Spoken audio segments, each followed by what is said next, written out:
প্রার্থী আইলেও আগে বললো অফিসের থেকে লাইন লাগুন না যায় আমি কইয়া কি করব একটু কষ্ট তো সবাই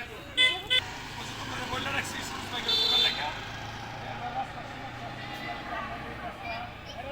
কাশেম ভাই গোবার রাস্তা সবুজ ভাই গোবার রাস্তা সুপার ভাই রাস্তা এগুলো তো তুললা করে আসার সাথে সাথে ধানের শীষ একটাই প্রতীক বাংলাদেশে গণতন্ত্রের প্রতীক আগামী দিন উন্নয়নের প্রতীক ধানের শীষ জিতলে আমাদের এলাকার লোক জিতে যাবে সবাই আমাদের প্রার্থীরে এখানে প্রার্থী এটা অনেকদিন পরে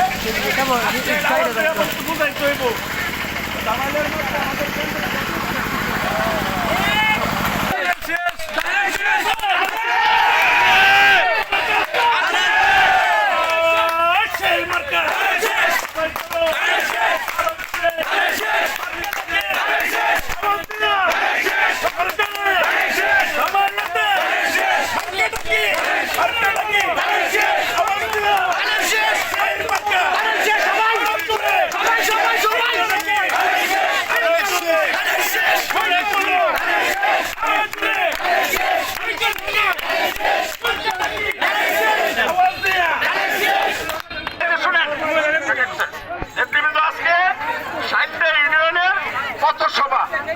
পথসভার জন্য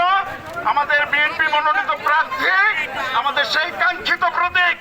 সেই প্রতীকের জন্য বিগত 17 বছর রাজপথে আন্দোলন সংগ্রাম করেছি যেই প্রতীকের জন্য বারবার জেল কেটেছি যেই প্রতীকের জন্য গফরগাঁও থানায় সর্বোচ্চ রাজনৈতিক মামলা খেয়েছি যেই প্রতীকের জন্য রাজপথে খালেদা জিয়ার মুক্তির আন্দোলনে গুলি খেয়েছি সেই কাঙ্ক্ষিত প্রতীকের সাথে আমরা বেমানি করতে পারি না ইনশাআল্লাহ আমার কেন্দ্রে অতীতের সমস্ত রেকর্ড ভেঙে ধানের শীষকে বিজয় করে গফরগাঁয়ে 15 ইউনিয়ন 112টা কেন্দ্রের মাঝে ইনশাআল্লাহ দামাইলের সর্বোচ্চ বিজয় করব কথা বাড়াবো না বাচ্চু ভাইয়ের কাছে বিনীত অনুরোধ জানাচ্ছি যেহেতু অনেক সময় কম পাবলিক প্লেস থেকে তাদের দু একজনের কথা আছে তাদের কথাগুলো একটু শুনেন আপনাদের কাকে কি বলবেন একটু বলেন প্লিজ আমরা রাস্তায় চাই আমরা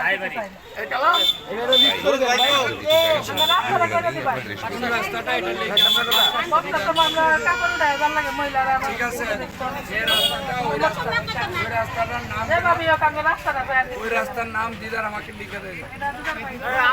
আর কি বলবে তেতুলিয়া গফরগাঁও এবং বলেশ্বর এই 3টা বিলে প্রায় 5000 একর জমি রয়েছে যেটা জলবদ্ধতার জন্য প্রায় 2001 সাল এর পরবর্তী সময় থেকে এই হাইওয়ে রুট করার পরে থেকে ওইটা উঁচু হয়ে যাওয়ার জন্য এটা জলবদ্ধতা হয়ে গেছে যার ফলে ধান উৎপাদন ব্যাহত হচ্ছে যে জিয়া রহমানের যে প্রথম প্রকল্প ছিল সব তো আমার জানা আমি তারপরে তথ্য নিয়েছি সব কাগজপত্র ঘেটে বের করেছি বিভিন্ন দপ্তরে স্থানীয় সরকার মন্ত্রণালয়ে আমি গিয়ে ঘুরে খুঁজে বের করে গফরগাঁও উপজেলা পৌরসভা পাগলার মাত্র 25 ভাগ রাস্তা পাকা আর এর 90 ভাগই ভাঙাচুরা কথা ঠিক কি ঠিক না আর এই যে আমার মা বললেন ওনাদের এখানে রাস্তাই নাই মা বোনরা চলাফেরাই করতে পারে না কি গায়েবাড়ি নাকি গায়েবাড়ি এখানে রাস্তাই নাই এরকম গফরগাঁও উপজেলা পৌরসভা পাগলা থানার বেশিরভাগ জায়গায় রাস্তাই নাই তো আমাদের কি এই রাস্তাঘাট নির্মাণ করতে হবে না তো নির্মাণ করতে হলে আমাদের তো সরকার গঠন করবে বিএনপি তাহলে ধানের শীষকে ভোট দিতে হবে না তাহলে ধানের শীষকে ভোট দিলে প্রধানমন্ত্রী হবেন তারেক রহমান কৃষকদেরকে কৃষক কার্ড দিবে বুঝতে পারছেন ওই কার্ড দিয়ে কি হবে নারীদের জন্য ফ্যামিলি কার্ড কৃষকদের জন্য কৃষক কার্ড ওই কার্ড দিয়ে ফসলের মৌসুমে অনেক সময় দেখা যায় আমাদের কৃষক ভাইদের পকেটে টাকা থাকে না সার কিনতে পারে না দিতে পারে না সেচ দিতে পারে না হয় না এরকম তো তখন আমরা সরকার থেকে কৃষক কার্ডের মাধ্যমে কৃষি সহায়তা আরেকটা জিনিস আমাদের নেতা তারেক রহমান ঘোষণা দিয়েছেন যে 10,000 কোটি টাকা এটা মৌকুফ করে তাহলে কি উপকার হবে না অনেক সময় ওষুধ বিসুখ হয় না, পকেটে টাকা না থাকলে চিকিৎসা নিতে পারেন না, হয় না? তো এই জন্য আমরা হেলথ কার্ড দিব, ধানের শীষে ভোট দিলে আমরা হেলথ কার্ড দিব। হেলথ কার্ডের মাধ্যমে আপনার সরকারি হাসপাতালে চিকিৎসা নেবেন,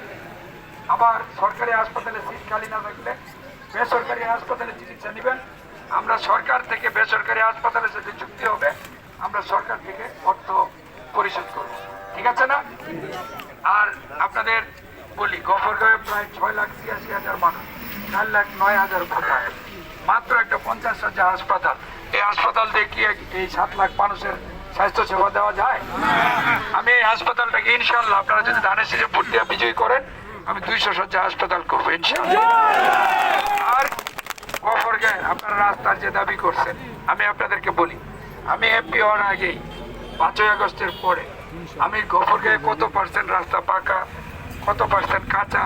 কোথায় রাস্তা নাই, এই গফরগাঁও উপজেলা পৌরসভা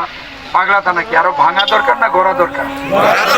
ভোট হইলে ধানের শীষে ভোট দিতে হবে না? ভোট দিব কিসে? করবো কাজ, করবো দেশ, সবার আগে আমরা তাহলে গফরগাঁওটা নতুন করে বিনির্মাণ করবো, একটা মানবিক গফরগাঁও করবো, যেখানে দলমত নির্বিশেষে, ধর্ম বর্ণ নির্বিশেষে সবাই একসাথে থাকতে পারেন। আপনারা রাস্তার দাবি করছেন, রাস্তা করে দিলাম,